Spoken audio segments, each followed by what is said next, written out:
దేవుడైన యెహోవా అబ్రహాముకు సొదొమ గురించి చెప్పి ఆ సాయంకాలంన ఆ ఇద్దరు దేవదూతలను సొదొమకు పంపించి దేవుడు అబ్రహాం దగ్గర నుండి పరమునకు వెళ్ళాడు. సొదొమకు వచ్చిన ఆ ఇద్దరు దూతలు ఊరు గవిని దగ్గరకు వచ్చినప్పుడు అక్కడ ఉన్న లోతు వారికి ఎదురు వెళ్ళి, అయ్యలారా, ప్రొద్దుకృంక వస్తుంది, మీరు ముందుగా మా ఇంటికి వచ్చి భోజనం చేసి ఈ రాత్రికి విశ్రాంతి తీసుకొని రేపు ప్రొద్దున వెళ్ళండి అని అడిగాడు.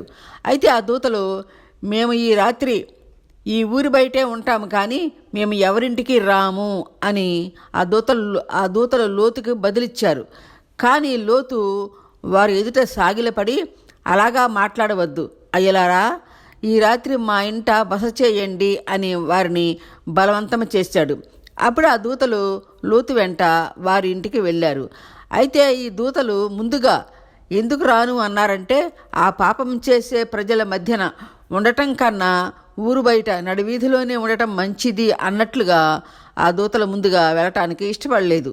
కానీ లోతు, ప్రభులారా, అలాగా అనవద్దు, నా ఇంటికి వచ్చి ఆతిథ్యం స్వీకరించండి అని బలవంతం చేసినందున ఆ సాయంకాలం ప్రొద్దుకృంకే వేళ లోతు వెంట వెళ్ళారు. ఆ దేవదూతలు లోతు ఇంటికి వచ్చిన తరువాత లోతు వచ్చిన ఆ దూతలకు తానే రొట్టెలు చేసి పెట్టాడు. ఇక్కడ మనకు ఒక ఆలోచన వస్తుందండి.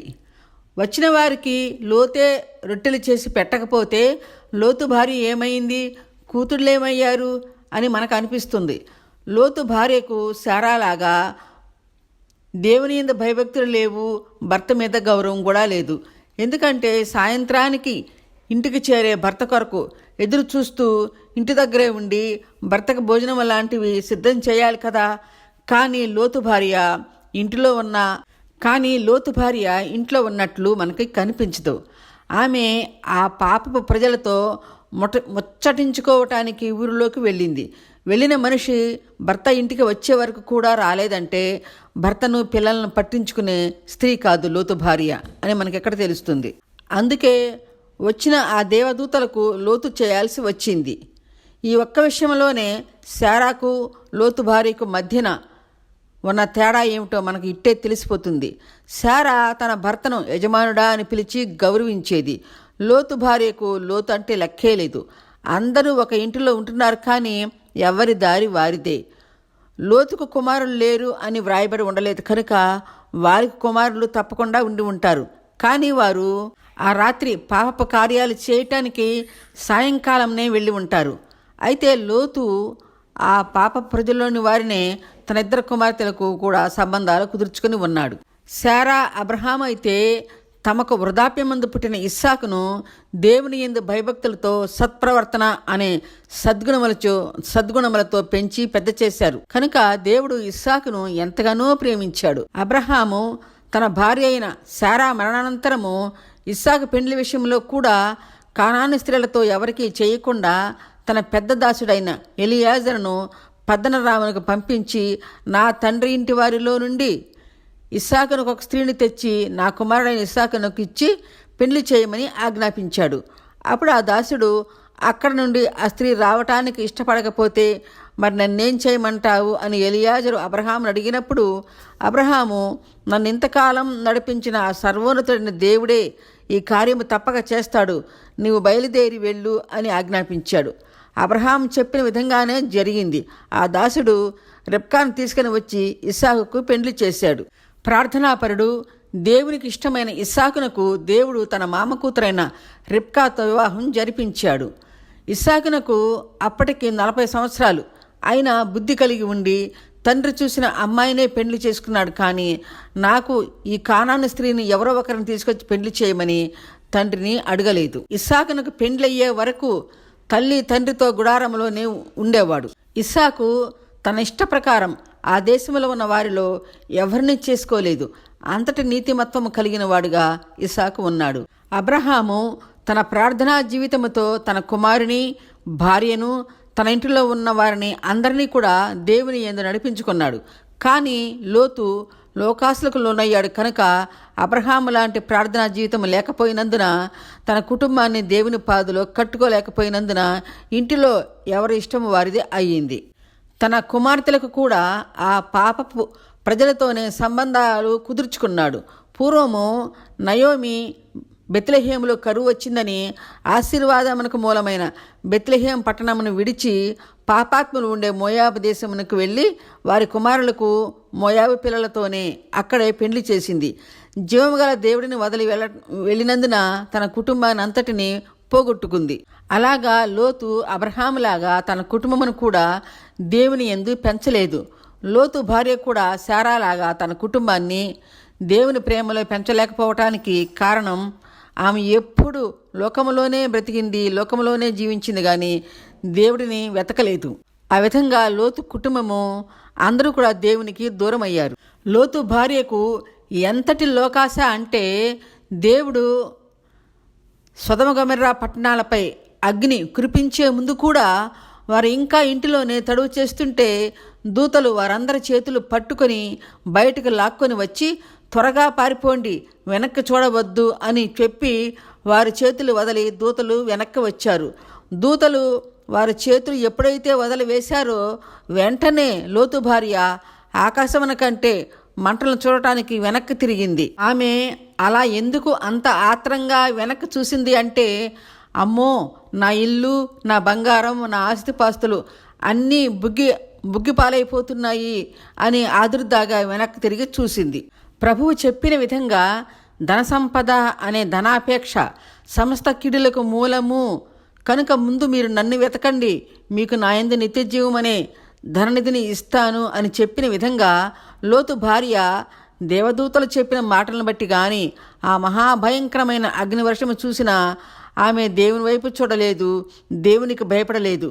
దేవుని వైపు చూడకుండా అంతంలో కూడా ఈ లోకాశ సంపద కోసమే వెతికింది, కానీ జీవముగల దేవుడిని వెతకలేదండి. కనుక అందుమూలముగా ఈ లోకాశతో వెనక్కి తిరిగి ఉప్పు స్తంభముగా మారిపోయింది. ఆ విధంగా ఆమెకంటూ ఒక పేరు లేకుండా పోయి ఉప్పు స్తంభమని, సాల్ట్ పిల్లర్ అని పరిశుద్ధ గ్రంథంలో కానీ చరిత్రలో కూడా అదే పేరు వ్రాయబడి ఉంది.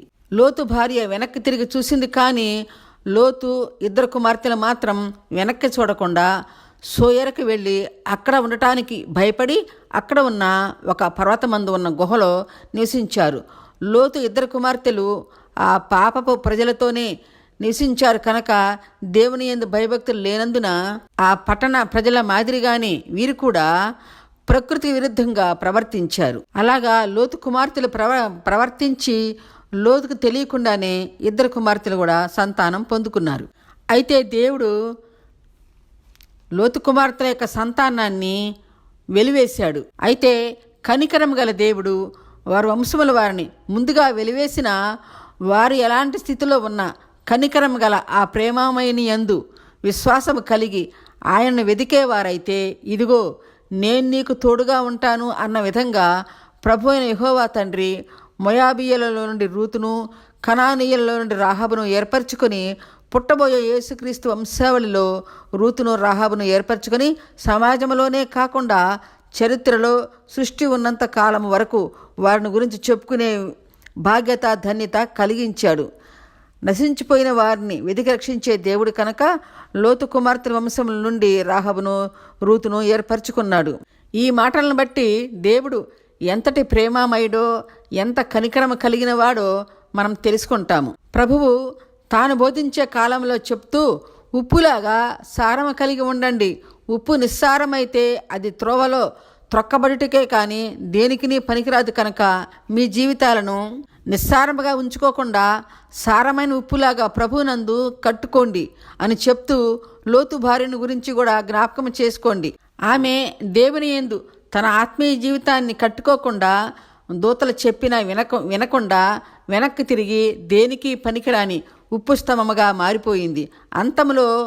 అంతములో కూడా దేవుని వైపు ఆమె చూడకుండా ఎందుకు పనికిరాని ఉప్పు స్తంభముగా మారిపోయింది.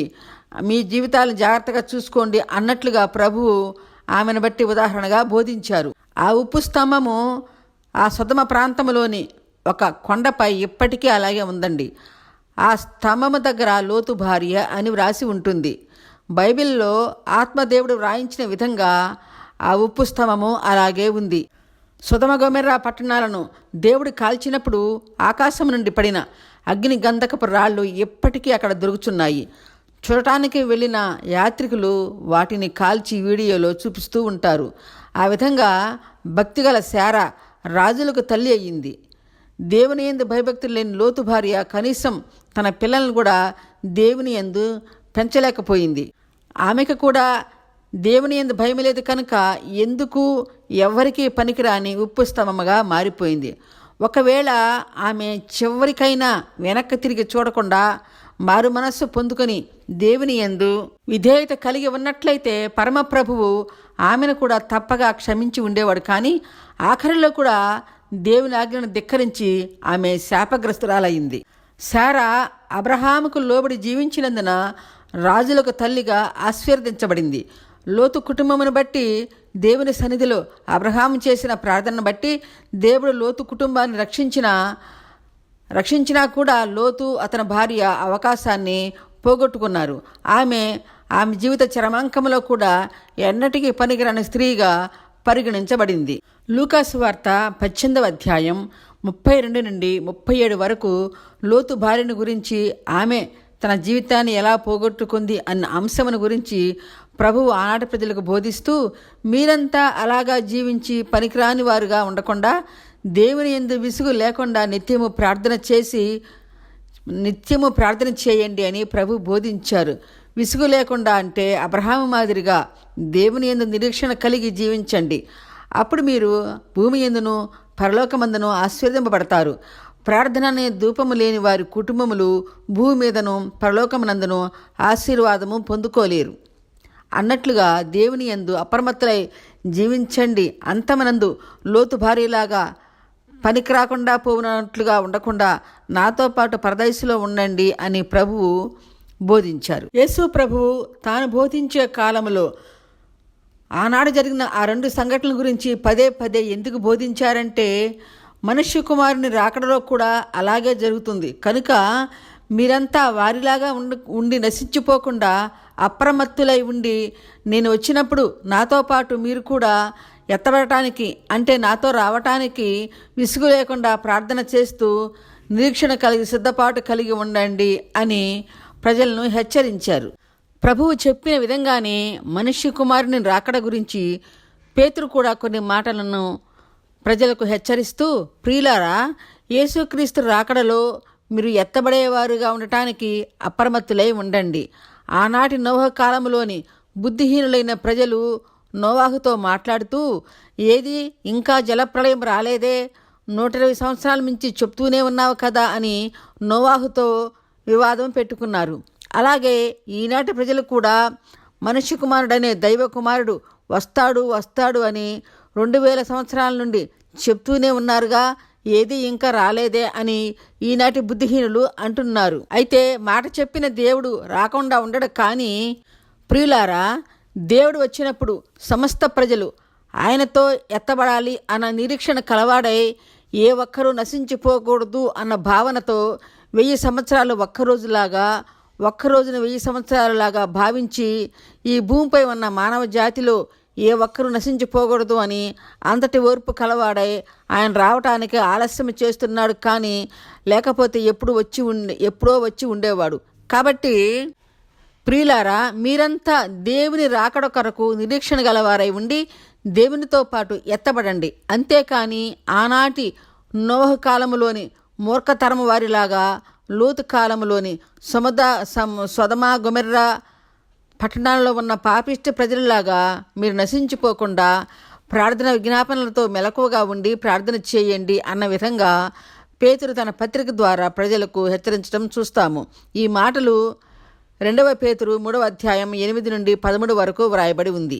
అలాగే దేవుని రాకడ సమయములో దేవుని వైపు తిరగని పాపిష్టి ప్రజలు సొదొమ గొమొర్రా ప్రజలలాగానే అలాంటి ఉగ్రత పొందుకుంటారు అని పేతురు తెలియపరిచాడు.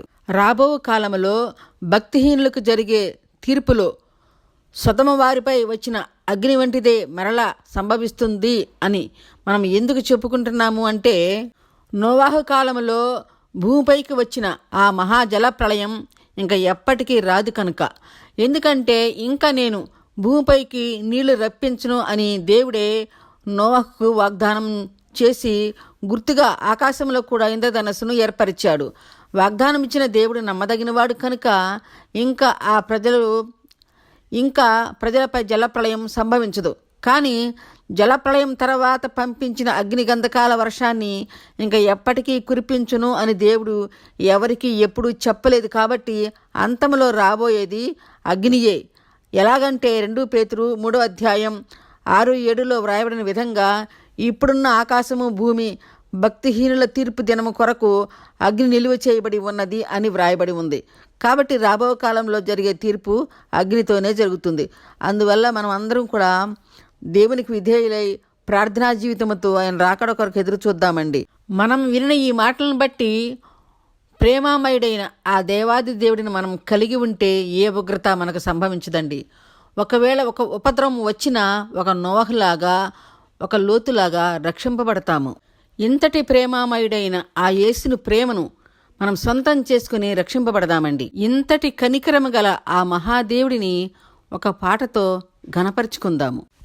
వాక్యములో ఉన్న రీతిగా నాగటి మీద చెయ్యి వేసి వెనక్కి చూసిన వారు నాకు పాత్రులు కారు అన్న విధంగా ఈమె దేవుడు చూపించిన మార్గమున వెళ్లకుండా లోతు భార్య సాతాను మార్గంలో నడిచింది. దేవుని మాటలలో జీవం మరణము రెండూ దాగి ఉన్నాయి. కానీ ఈమె దేవుడు చూపించిన నిత్య జీవ మార్గమును వదులుకొని సాతాను చూపించిన నిత్యాగ్ని మరణ మార్గం ఎన్నుకుంది. అప్పటికైనా దేవుని వైపు చూడలేదు. దూత తన చెయ్యి విడిచిన వెంటనే వెనుదిరిగి లోతు భార్య నిత్యాగ్ని మరణం పొందుకుందండి. మనం సేవించే ప్రేమమయుడైన ఆ యేసుక్రీస్తు మరణము వరకు మనల్ని కాపాడాలని ఆత్మరూపములో మన ప్రక్కనే ఉంటాడండి. కానీ కొంతమంది మాత్రమే ఆ సమయాన్ని సద్వినియోగపరుచుకొని నిత్య జీవము వెళతారు. సద్వినియోగపరుచుకొని వారు నిత్య అగ్నికి వెళతారు. యేసుని అనురాగం నిజమైన మమకారం చూపునా ఎవరైనా నీ బ్రతుకులో దొరుకునా ఎందైనా ఈ జగతిలో యేసుని అనురాగం అమ్మైన మరచేను కొన్ని వేళలా మరువక నువ్వు కాచేవు అన్ని వేళలా. అమ్మైన మరచేను కొన్ని వేళలా మరువక నువ్వు కాచేవు అన్ని వేళలా. నా మంచి స్నేహితుడా మరువలేను నీ ప్రేమ మరచుట కంటే మరణమే మేలు సుమా. నిన్ను వీడి బ్రతుకుట కంటే మరణమే మేలు సుమా. మరణమే మేలు సుమా. యేసుని అనురాగం నిజమైన మమకారం. నాకున్నవారు ఎవరు నీతోటి సరిరారు చేసి ఉన్న బాసలను చిత్రముగా మరిచేరు. నాకున్నవారు ఎవరు నీతోటి సరికారు చేసి ఉన్న బాసలను చిత్రముగా మరిచేరు. ఈ లోక బంధాలన్నీ తెగిపోవునో ఒకనాడు. ఈ లోక బంధాలన్నీ తెగిపోవునో ఒకనాడు. నా తండ్రి మన అనుబంధం వీడిపోదు ఏనాడు తెగిపోదు ఏనాడు. నా తండ్రి మన అనుబంధం వీడిపోదు ఏనాడు తెగిపోదు ఏనాడు. యేసుని అనురాగం నిజమైన మమకారం చూపునా ఎవరైనా నీ బ్రతుకులో దొరుకునా ఎందైనా ఈ జగతిలో యేసుని అనురాగం. అంతటి ప్రేమమయుడు మన యేసయ్య. అందుకే ఆయన దేవుడుగాగల జనులు ధన్యులు. ఆయన చూచి నమ్మినవారి కన్నా చూడక నమ్మిన వారు మరీ ధన్యులు అని వాక్యం చెప్తుంది కనుక మనము యేసుని ప్రేమించి ధన్యులు అవుదామండి. మన దేవుడు మన ప్రార్థనలను ఆలకించేవాడండి. మన ప్రాణములను కాపాడువాడు.